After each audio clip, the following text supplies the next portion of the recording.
You can see a PowerPoint file now, right?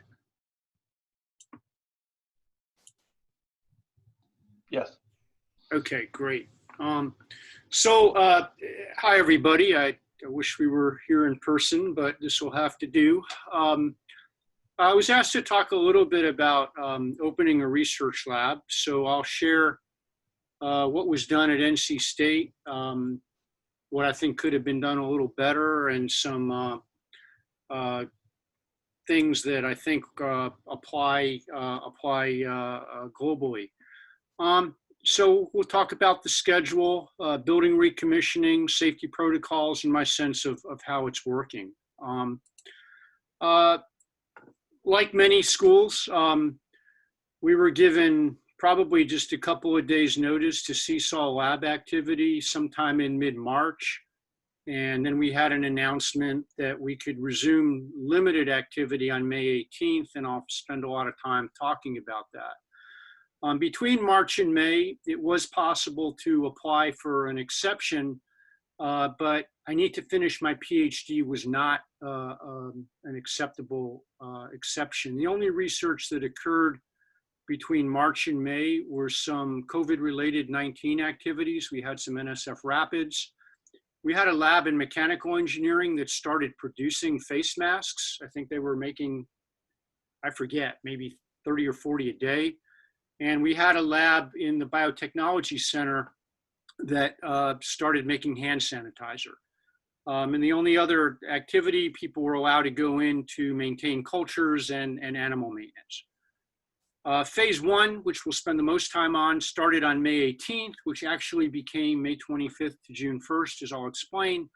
And then phase 2 started on June 8th. So in phase 1, each faculty member was allowed to request one project. And I put project in quotes because as soon as people saw this, they went nuts. And my last point at the bottom, you know, there's a lot of emotion here. You took people who, their way of life is to work in the lab. You tell them to stop on 2 days' notice, and then you say, well, you can come back and you can do one thing. Well, everybody included project is funded, defined this as a funded project. And I basically said, well, maybe what you mean is one activity. And so what faculty then did was use a big umbrella. So instead of, in my case, saying, for example, I have a project on anaerobic metal corrosion, I said, well, I've got a project that's biological and chemical processes in landfills. And that pretty well was the umbrella that covered all of my work. And the university accepted that, which loosened this up quite a bit. Everybody had to submit a plan, and I'll go over the contents of those plans in a slide or two. The plan had to be approved first by me as department head, then by an associate dean in the College of Engineering, and then by our, what we call the Office of Research Innovation, which is the university research office.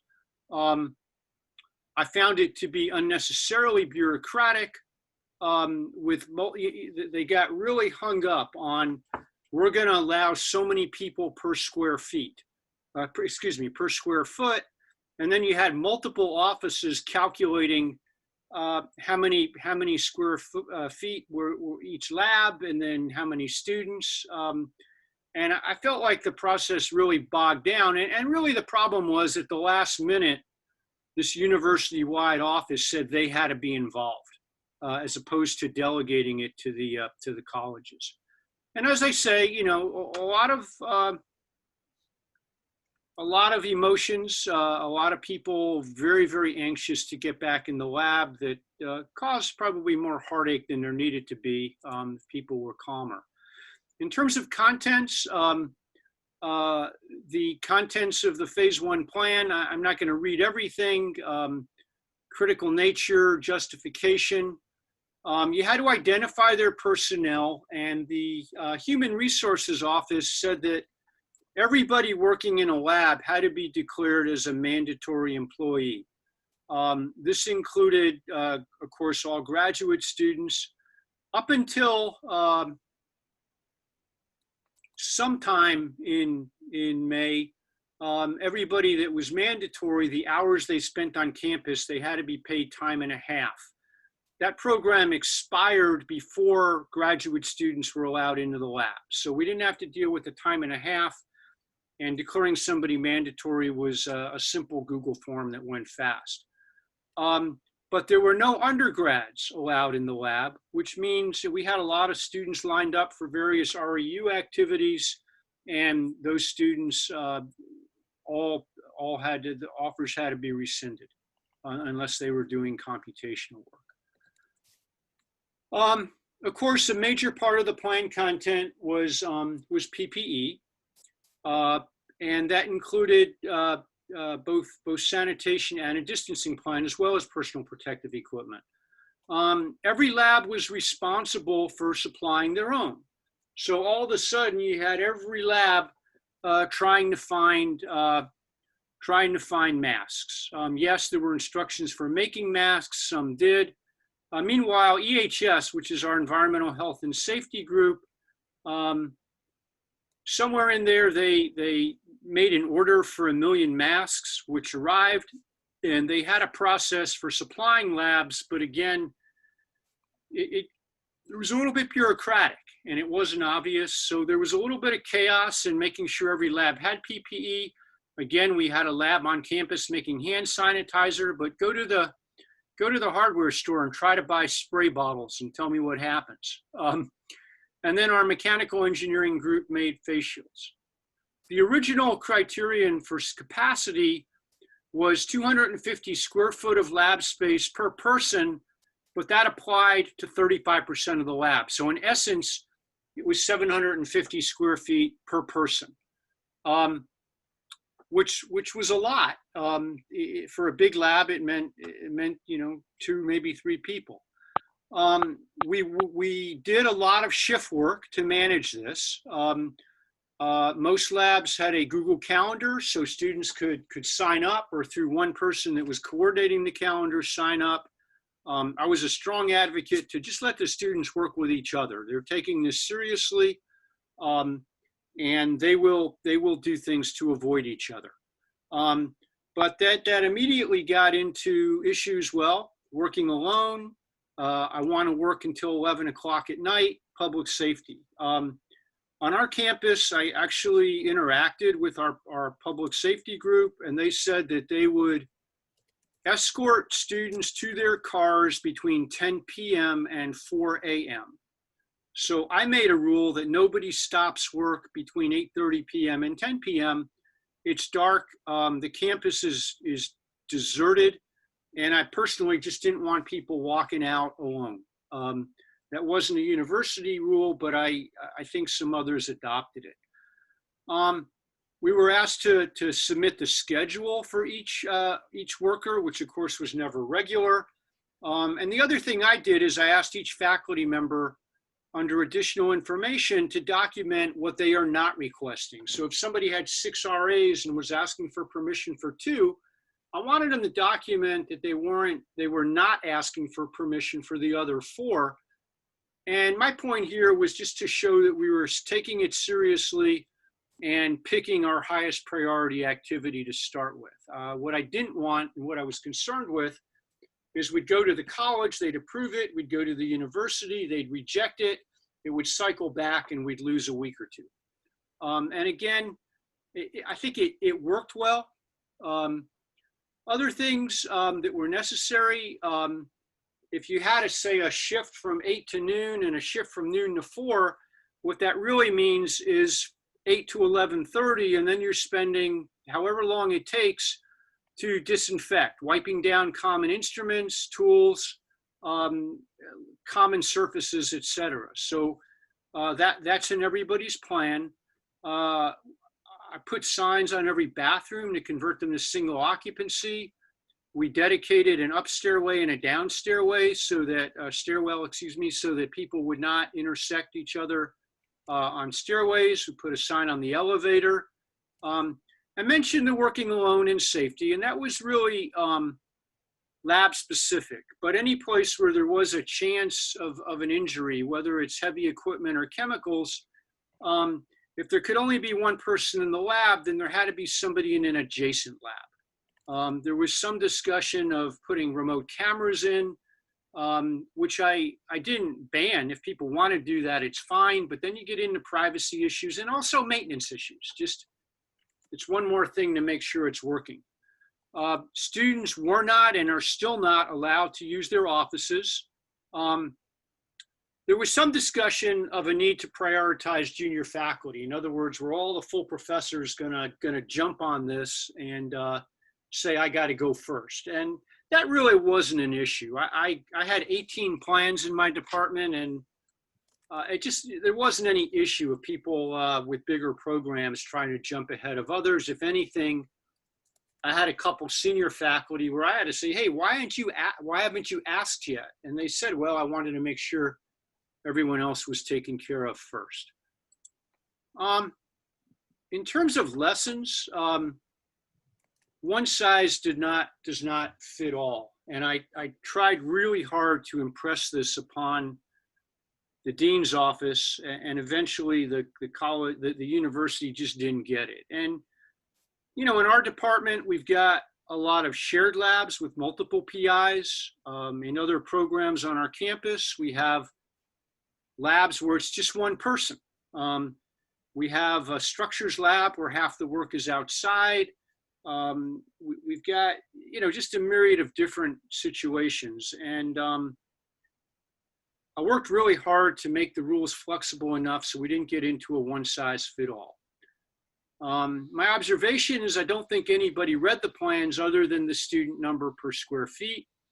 As I indicated, it was bureaucratic. Too many people had to approve the plan.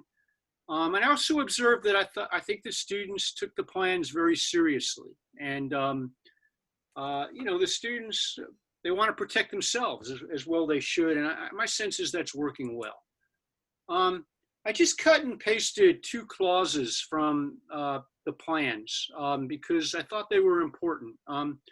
The first one basically just says if you're having any symptoms, go home and stay home, of course, get tested, etc.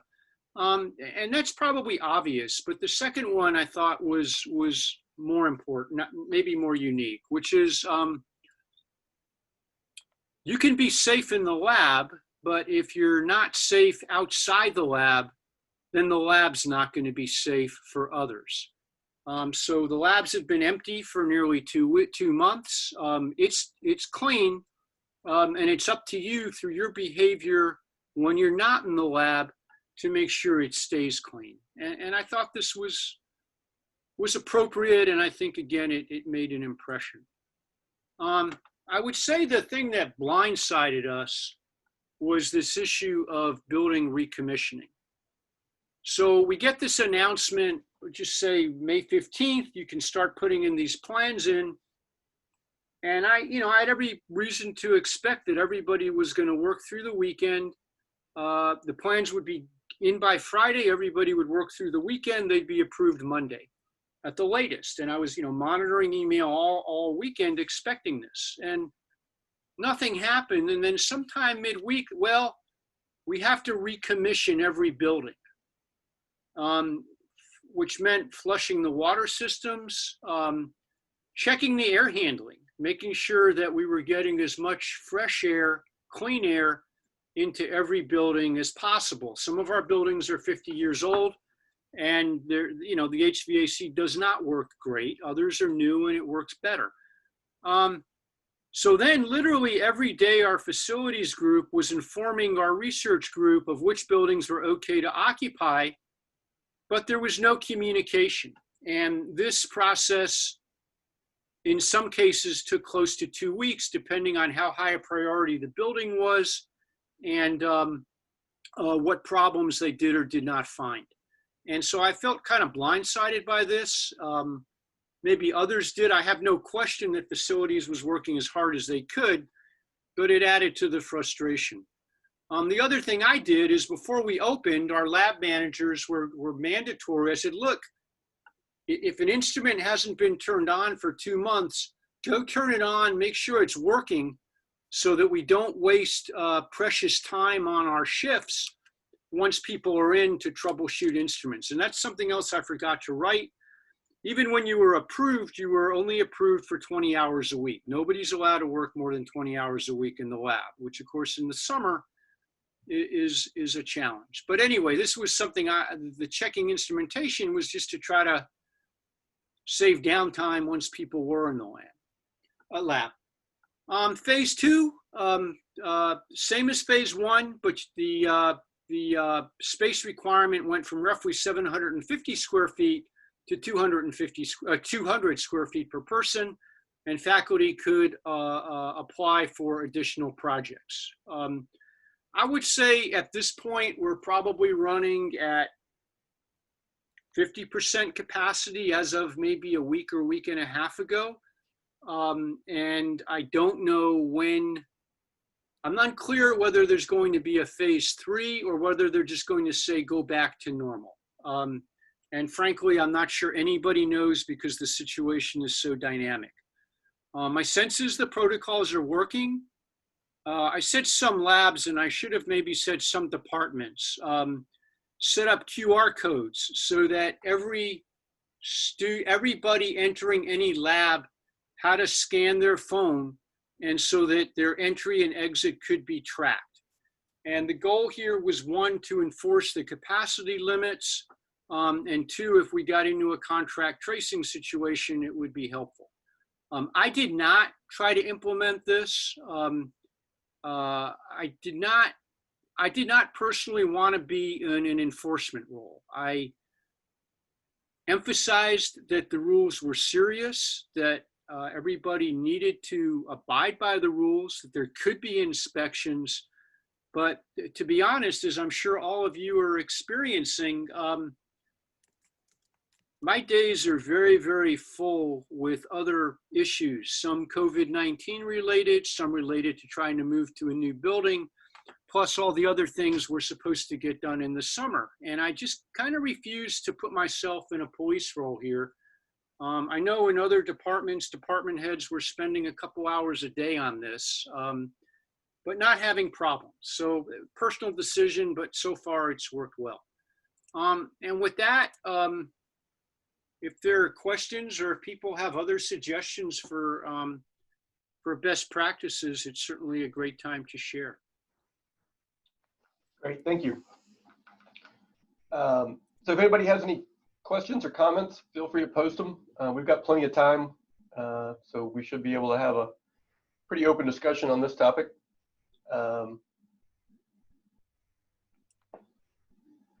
I know, just to start off, maybe one of the things that is going to become concerning, at least if the restrictions, because our restrictions are very similar to what you've described. In fact, the whole process was almost identical. They must have all gotten together, the VPRs of research, and done something. Yeah. You know, it's one thing to go along for a couple of months at reduced capacity, but eventually it's going to be hard to complete all the requirements of projects and contracts with reduced capacity. And then you're going to have to start having discussions with funding agencies about what do you not have to do, or what do you have to do? And it's going to become problematic and a larger money crunch if they can't keep the same amount of research going, because they also rely on research to fund the university. No, I agree. I did an estimate, and I estimated that department-wide, and we've got about 45 faculty and about 145 RAs, not all in the lab. I estimated that from March through mid-May, we lost about $80,000 in money that we paid RAs that was not productive. Yeah, some of them were working on a manuscript, et cetera, but my rough estimate was $80,000. On top of that, not in the environmental area, but we had in the transportation materials area, some FHWA funding, and they issued a stop work order. They just said, we don't think you can do this, and so we're not funding it. And you know, they'll rescind the order when we're back in the lab, but again, you know, raise your hand if you want to tell a student in March that you're going to quit paying them because of this. So it's putting a lot of budget pressure, and I suspect it's going to take a year after we get back to normal, whenever that is, for all this to flush out. Mort, did the university make up funding to students? No, they did not. They haven't even asked. And I think, frankly, I don't think the universities address this issue in any kind of meaningful way. And I think you raise a really good point. You know, if we lose a couple of funding agencies over this, there's an associated F&A that the university loses. UMass grad students unionized, could not stop paying. Yeah, fair enough, but that just begs the question of who's going to pay. John, nice talk. What do I anticipate will be the biggest challenges moving forward? I think the biggest challenge is going to be in busy labs as we add more students to these labs. We're going to have more interactions and more risk. It wouldn't surprise me if the students on their own impose stricter rules than the university. For example, again, our campuses, I know many are encouraging students to come back, and there's going to be some face-to-face instruction and some hybrid instruction. And if we're going to have students back, we're going to have to, quote unquote, loosen the lab restrictions more. And at some point, and I already had this in one lab where at 200 square feet per student, the lab capacity was 2. And a senior person in the lab said, well, that may be what the arithmetic says, but given the bench layout, I don't want more than one person in this lab at a time, because there was no way to not cross paths with someone quite a bit. And I agree with that. So I suspect that there could quite possibly come a time when at the department level, we have to make assessments of what's safe on a lab by lab basis, which is actually fine. And I wish they would have let us do that on day one. It comes back to the one size doesn't fit all. What does 200 square foot mean?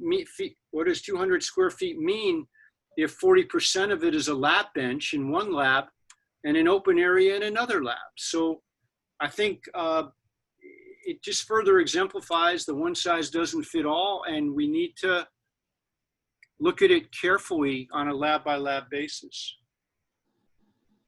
What protocols are required for field work, travel on and off site? I'll share the NC State experience. The only kind of travel that was not banned was in-state travel with no overnight stay. And we had one coastal and 2 structures projects where there was field work, and the funding agency was the State Department of Transportation, and they wanted them on site. We had to file a plan.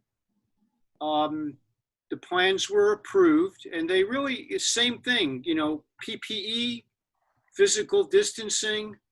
In one case where we had a 3-hour drive, the students took separate cars so that we didn't have to get into whether are the students going to wear a mask the whole time they're in the car together. If it's a minivan and someone's in the back row, is that good enough? We had few enough incidences of that that we just elected separate cars. How knowledgeable did you feel your facilities people were with respect to getting adequate ventilation in the lab? Was universally masked? Okay, universal masking was required. That's the easy part. With respect to facilities, I think that they learned what they didn't know. We've got a vice chancellor who is in charge of all facilities above the director of facilities, who had, I think, 30 years experience in the Navy. He's phenomenal, and he seems to know everything. And my sense is that they either knew what to do or knew what they didn't know and learned. I think their challenge was, for example, right, we're environmental engineers. Faculty started asking detailed questions about circulation and were there HEPA filters installed? And because some of our facilities, they range in age from 50 years to 2 years. And I don't have to, I suspect, tell anybody in this group, the HVAC in the 50-year-old facilities doesn't work as well. So I think they did the absolute best they could. But I don't think it's equal across campus, and I wish it could be better. In terms of statewide rules, initially we did. The university could not start phase 1 at the university until the governor started phase 1 for the state.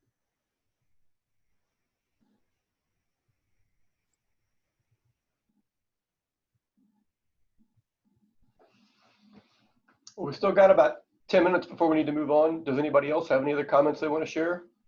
This may be the only time in my life I finish something early. That's the only downside about a virtual meeting is you can't guarantee your speakers are actually in the room.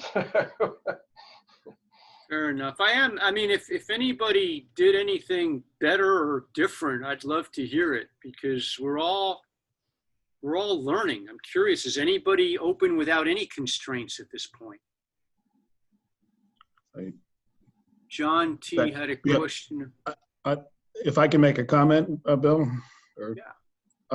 So UMass is probably a few weeks behind North Carolina State, where I'm a department head and I'm waiting for a set of many plans to come back from the central administration down to department heads, because I beta tested the big data stuff to review all this, and it's a nightmare. And then we've got to go back up to get dean approval to continue. So we had a similar set of steps, but we're in the middle of it. And I've been disappointed at the facilities level. It's been a lot of talk about doing the right thing at buildings, but not doing it. So I'm a little disappointed, but it's a big place and lots of constraints. So I think it's common situation, very similar situation. I think there was a question about the how is the spacing established, as it looks like that people have had everything from 6 feet circles to your 250. So I think it was completely arbitrary. I don't think there's any, I'm fairly sure there's no science behind it. I think it was arbitrary. I think, as I mentioned, in a lab where you've got a good fraction of your space is actually lab benches that hopefully people are not walking on, you have to be bigger than, I think you said what, a 6 foot circle is 113 square feet. You have to be bigger, but I don't, the 250 came out of a hat. And I know when the vice chancellor first spoke, he said, well, we'll start at 250 applied to 35% of the area, again, arbitrary. And then we'll make it 50% of the area, and then 75. And apparently,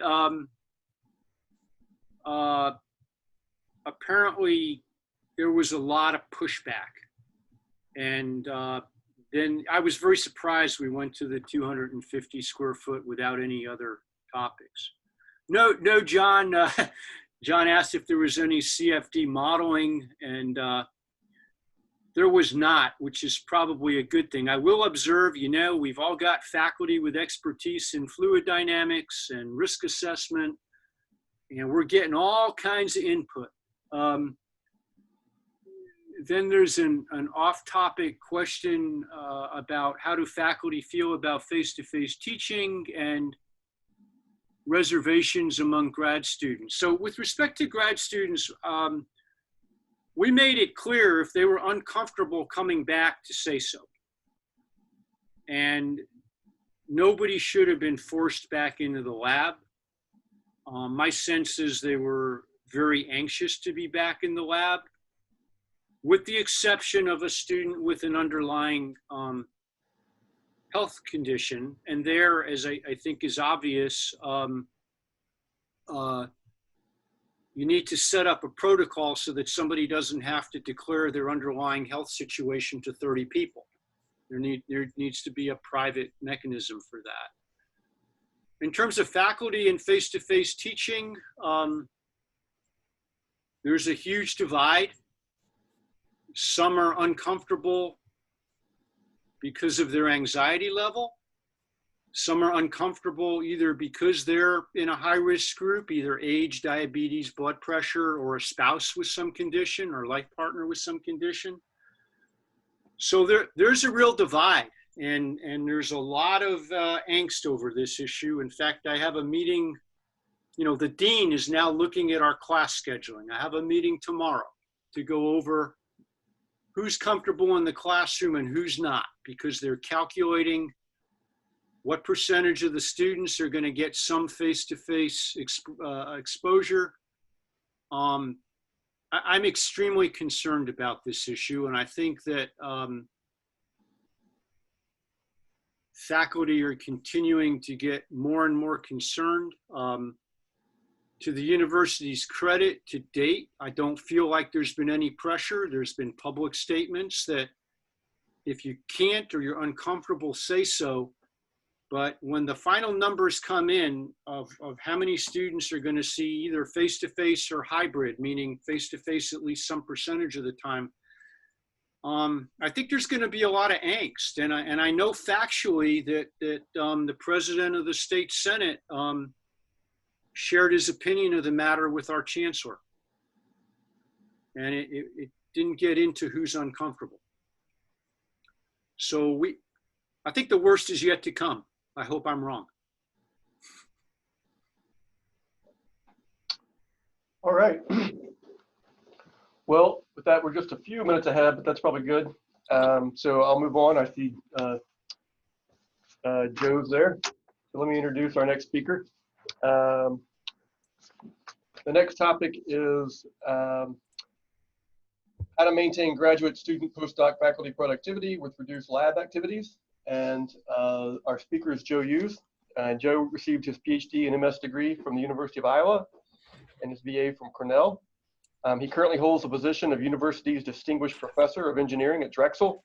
And he was previously the Dean of Engineering at Drexel and Director of the Institute for Energy and the Environment.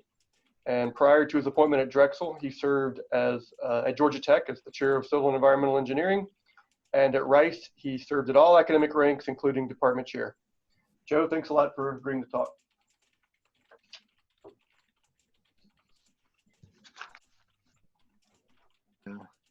Okay, I was muted. Sorry about that, but thank you for the invitation to speak. And Mort, thank you for the lead up to this presentation.